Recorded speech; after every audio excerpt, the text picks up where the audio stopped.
नमस्कार दर्शकों, एकहार्ट टोले की पुस्तक ये न्यूअर्थ पर आधारित है। भाग एक, अध्यात्म और चेतना की पहली सीढ़ियां। शायद यह वीडियो आप तब देख रहे हैं जब आप भीतर से कुछ तलाश कर रहे हैं। शायद सब कुछ होते हुए भी कुछ ऐसा है जो अधूरा लगता है, कुछ ऐसा जो शब्दों में नहीं कहा जा सकता पर दिल की गहराइयों में महसूस होता है। क्या आपने कभी यह सोचा है कि जीवन में जो भी हो रहा है, काम, रिश्ते, पैसे की दौड़, क्या यही सब कुछ है? क्या कभी ऐसा लगा कि हम बाहर की दुनिया में जितना खोजते हैं उतना ही अंदर खालीपन बढ़ता जा रहा है? एकहार्ट टोले की पुस्तक ये न्यूअर्थ ठीक यहीं से आरंभ होती है। यह पुस्तक आपको एक और धरातल पर ले जाती है जहां न तो केवल तर्क है, न भावना, बल्कि एक गहरी मौन चेतना है। एक ऐसी दुनिया जो बाहर नहीं भीतर खिलती है। तो आइए इस यात्रा की शुरुआत करें। भाग एक, मानवता का संकट, चेतना की नींद। एकहार्ट टोले कहते हैं कि आज का मनुष्य एक गहरे संकट से गुजर रहा है, पर यह संकट बाहरी नहीं है। यह न तो तकनीकी संकट है, न जलवायु, न राजनीति या युद्ध का। यह चेतना का संकट है। मनुष्य स्वयं को नहीं जानता। वह अपने विचारों, नाम, इतिहास और शरीर को ही स्वयं मान बैठा है। यही भ्रम है जिसे उन्होंने अहन कहा है। आज का जीवन प्रतिस्पर्धा, तुलना, लोभ और भय से भरा है, क्योंकि हम अब भी चेतना की नींद में हैं, जहां हम मानते हैं मैं यही शरीर हूँ, मेरे विचार ही सत्य है। जब तक यह भ्रम बना रहता है, हम दुनिया को सीमित दृष्टि से ही देख सकते हैं। अहंकार स्वयं को विशेष दिखाना चाहता है। वह हर समय सुरक्षा चाहता है, नाम से, काम से, संबंधों और धर्म से। पर क्या आपने कभी ऐसा अनुभव किया है कि जब यह अहंकार टूटता है, जैसे किसी हार, अपमान, संबंध विच्छेद या जीवन संकट के समय, तो भीतर कोई और आवाज उठती है, वहीं से आत्मा बोलने लगती है। भाग दो, अहंकार की पहचान। अहंकार एक मानसिक रचना है। यह आपकी पहचान को बाहरी वस्तुओं से जोड़ देता है, जैसे कि मैं डॉक्टर हूँ, मैं अमीर हूँ, मैं सुंदर हूँ, मैं इस धर्म से हूँ। पर जब ये पहचानें छिन जाती हैं, तो व्यक्ति टूट जाता है। एकहार्ट टोले कहते हैं, असली मैं इन पहचान के पीछे छिपा होता है।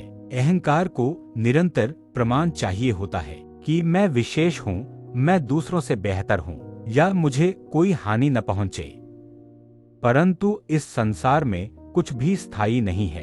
हर वस्तु बदलती है, शरीर, संबंध, विचार, भावनाएं। जब हम इन परिवर्तनशील चीजों से अपनी पहचान जोड़ लेते हैं, तो अस्थिरता और पीड़ा जन्म लेती है। अहंकार हमें किसी स्थायी सुख की झूठी आशा देता है और हम जीवन भर उसी के पीछे दौड़ते रहते हैं। भाग तीन, पीड़ा का शरीर, भावनात्मक स्मृति। हर व्यक्ति के भीतर एक अदृश्य संरचना होती है जिसे कहते हैं पीड़ा का शरीर। यह कोई भौतिक अंग नहीं है, बल्कि हमारे भीतर जमा हुआ वह भावनात्मक दर्द है जो बचपन, समाज, अपमान, अस्वीकृति और पुराने दुखों से उपजा होता है। जब कोई व्यक्ति एक छोटी सी बात पर क्रोधित हो जाता है या किसी सामान्य परिस्थिति में अत्यधिक बेचैनी महसूस करता है, तो समझिए पीड़ा का शरीर सक्रिय हो गया है। इस पीड़ा को ऊर्जा चाहिए होती है और वह ऊर्जा हमें प्रतिक्रिया देकर मिलती है। क्रोध, शिकायत, द्वेष, यही उसके भोजन है। लेकिन एकहार्ट टोले कहते हैं, यदि आप इस पीड़ा को केवल देख सकें बिना प्रतिक्रिया दिए, तो वह धीरे धीरे कमजोर हो जाती है। साक्षी भाव ही मुक्ति की कुंजी है। जब आप अपने भीतर उठती भावनाओं को केवल एक शांत दृष्टा की तरह देखते हैं, न उन्हें दबाते हैं, न प्रतिक्रिया देते हैं, तो आप स्वयं को उस पीड़ा से अलग अनुभव करने लगते हैं। भाग चार, वर्तमान क्षण की शक्ति। मनुष्य की सबसे बड़ी समस्या है वह वर्तमान में नहीं जीता। हम या तो अतीत में जीते हैं, काश ऐसा न किया होता, या भविष्य में, अगर ऐसा हुआ तो क्या होगा। पर जो कुछ भी सच में है वह केवल इस क्षण में है। यही वर्तमान क्षण, यही सत्य है। वर्तमान में पूरी तरह प्रवेश करते ही अहंकार की शक्ति कमजोर पड़ जाती है। क्योंकि अहंकार को अतीत की कहानियां और भविष्य की कल्पनाएं चाहिए होती हैं। जब आप पूरी तरह से इस पल में उपस्थित होते हैं तो मन शांत होता है, सांसें गहरी होती हैं और भीतर मौन उतर आता है। टॉले कहते हैं, वर्तमान में रहना कोई तकनीक नहीं बल्कि जीवन की कला है, और यह कला ध्यान, जागरूकता और आत्मसमर्पण से आती है। भाग 5, रूप से परे की पहचान। हम सोचते हैं कि हम शरीर हैं, विचार हैं, भावनाएं हैं, पर एकहार्ट टॉले कहते हैं ये सब अस्थायी हैं। जो कभी नहीं बदलता वह है आपकी उपस्थिति, आपका देखने वाला स्वभाव। जब आप अपने विचारों को देख सकते हैं तो आप केवल विचार नहीं हैं। जब आप अपनी भावनाओं को महसूस कर सकते हैं तो आप केवल भावना नहीं हैं। इसका अर्थ है आपके भीतर एक और तत्व है जो केवल साक्षी है, मौन है, जागरूक है। जब आप इस मौन साक्षी से जुड़ते हैं तो आपके भीतर एक नई पृथ्वी जन्म लेती है। वहाँ न तुलना होती है, न भय, न लालच, केवल मौन की शक्ति होती है। भाग 6, चेतना का अभ्यास। अब प्रश्न है, क्या इस साक्षी भाव को केवल पढ़कर पाया जा सकता है? उत्तर है नहीं। इसके लिए जीवन में निरंतर अभ्यास चाहिए। हर दिन, हर पल, छोटी छोटी परिस्थितियों में। एकहार्ट टॉले बताते हैं, चेतना की यात्रा कोई बौद्धिक समझ नहीं बल्कि एक जीवंत अनुभव है। दिन भर के कार्यों के बीच कुछ क्षण निकालें, जहां आप अपनी सांसों को महसूस करें, या किसी वृक्ष की शांति को देखें, या स्वयं से पूछें, मैं अभी क्या सोच रहा हूँ। यह अभ्यास धीरे धीरे आपको बाहर से भीतर की ओर ले जाएगा। आप विचारों से अलग हो जाएंगे और भीतर बैठा मौन साक्षी जागृत हो जाएगा। भाग 7, संबंधों में चेतना, प्रेम का एक नया अर्थ। एकहार्ट टॉले कहते हैं कि जिन रिश्तों को हम प्रेम समझते हैं उनमें अक्सर अपेक्षा, भय और स्वामित्व की भावना छिपी होती है। हम कहते हैं, वह व्यक्ति मेरा है, मुझे उससे यह चाहिए, अगर वह बदल जाए तो मैं खुश हो जाऊंगा। अहंकार रिश्ते को अधिकार की वस्तु बना देता है और फिर वहाँ प्रेम नहीं बल्कि शक्ति का संघर्ष रह जाता है।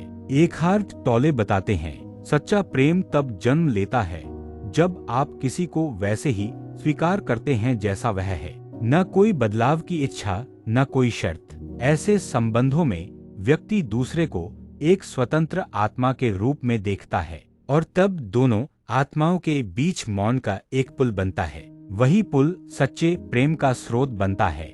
जागरूकता से जिया गया संबंध एक प्रकार का ध्यान बन जाता है, जहां आप दूसरे को नहीं बदलते, केवल उसे पूरी गहराई से देखते हैं। भाग 8, जागृति का दर्द, अंधकार से प्रकाश की ओर। जब कोई व्यक्ति आत्मिक जागृति की ओर बढ़ता है तो एक विशेष चरण आता है जिसे एकहार्ट टॉले कहते हैं, आत्मा की अंधेरी रात। यह वह समय होता है जब पुराना मैं धीरे धीरे समाप्त हो रहा होता है, लेकिन नया स्व अभी पूरी तरह प्रकट नहीं हुआ होता। भीतर खालीपन सा लगता है, हर चीज अर्थहीन लगने लगती है, काम, रिश्ते, दुनिया। यह एक कठिन दौर होता है, पर यही आत्मिक जन्म का द्वार भी है। एकहार्ट टॉले कहते हैं, इस समय भागने की कोशिश न करें, बस मौन में रहें। सांत्वना की तलाश बाहर नहीं, भीतर करें। यह पीड़ा आपको उस मौन चेतना की गोद में ले जाएगी, जहां कोई नाम नहीं, कोई पहचान नहीं, केवल अस्तित्व है। भाग 9, चेतन कार्यक्रम को ध्यान में बदलना। एकहार्ट टॉले इस पुस्तक में एक क्रांतिकारी विचार रखते हैं कि काम केवल जीवन यापन का माध्यम नहीं बल्कि आत्मिक साधना भी बन सकता है। जब आप कोई भी कार्य पूर्ण उपस्थिति और समर्पण के साथ करते हैं तो वह कार्य पूजा बन जाता है। आप भोजन बना रहे हों, बर्तन धो रहे हों या वाहन चला रहे हों, यदि आप पूरी उपस्थिति से कर रहे हैं तो आप चेतना की सेवा कर रहे होते हैं। एकहार्ट टॉले कहते हैं, आपको महान बनने की आवश्यकता नहीं, जागरूक बनने की आवश्यकता है। कुछ बड़ा करूं, यह विचार अहंकार से आता है, लेकिन जो भी कार्य आप पूर्ण जागरूकता और प्रेम से करते हैं वह सृष्टि में एक नई ऊर्जा उत्पन्न करता है। भाग 10 सृजनशीलता और जीवन की लय। जागृत व्यक्ति के भीतर एक अनूठी सृजनात्मक शक्ति बहती है। वह कोई कलाकार हो सकता है, शिक्षक या किसान, लेकिन उसके हर कर्म में मौन, सौंदर्य और ध्यान की सुगंध होती है। एकहार्ट टोले कहते हैं, सृजन तब होता है जब विचार मौन हो जाता है और कोई नवीन शक्ति भीतर से प्रकट होती है। यह सृजन कोई प्रयास नहीं होता, बल्कि एक प्रवाह होता है। हम सबने कभी न कभी वह अनुभव किया है, जब कोई कार्य करते हुए समय का भान मिट जाता है, हम पूरी तरह उसमें डूब जाते हैं। वही प्रवाह की स्थिति होती है। जागरूकता से जिया गया जीवन एक सतत कला है, जो शब्दों से नहीं, भीतर की मौन उपस्थिति से रची जाती है।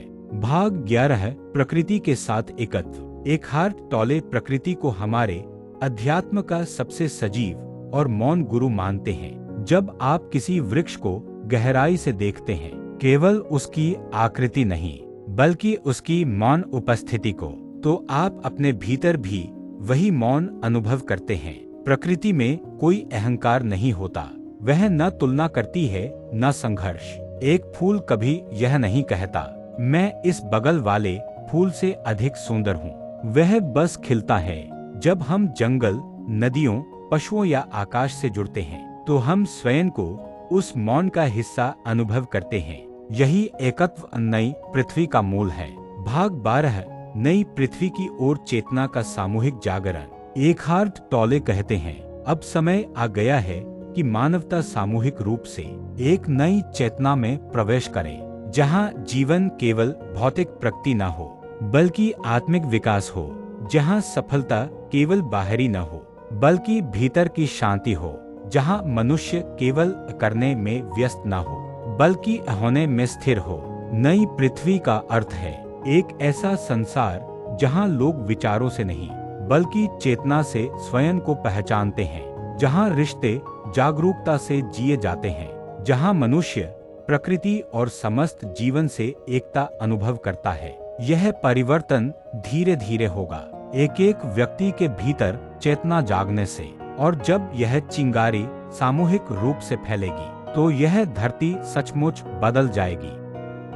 यात्रा अभी शुरू हुई है। नई पृथ्वी कोई भौगोलिक स्थान नहीं, कोई कल्पनात्मक संसार नहीं। यह एक आंतरिक अवस्था है जो इस क्षण में उपलब्ध है। हर बार जब आप अपनी सांस को महसूस करते हैं, हर बार जब आप प्रतिक्रिया रोककर मौन से देखते हैं, हर बार जब आप किसी को बिना शर्त स्वीकार करते हैं, आप नई पृथ्वी को जन्म दे रहे होते हैं। यह पुस्तक और इसका संदेश केवल सोचने के लिए नहीं है, बल्कि एक नए ढंग से जीने के लिए आमंत्रण है। तो आइए, हर दिन एक छोटा कदम, थोड़ा और शांत, थोड़ा और सजग, थोड़ा और सच्चा। अंतिम संदेश आह्वान। यदि इस वीडियो ने आपको भीतर से स्पर्श किया है, यदि आपकी चेतना में कोई कंपन हुआ है, तो इस चैनल से जुड़िए, इसे साझा कीजिए और इस जागृति की यात्रा में हमारे साथ चलिए। हम सब मिलकर एक नई पृथ्वी की ओर बढ़ सकते हैं। याद रखिए, आप विचार नहीं हैं, आप भावना नहीं हैं, आप नाम, धर्म या पहचान नहीं हैं। आप शुद्ध चेतना हैं, जो देख रही है, जो मौन में महसूस कर रही है,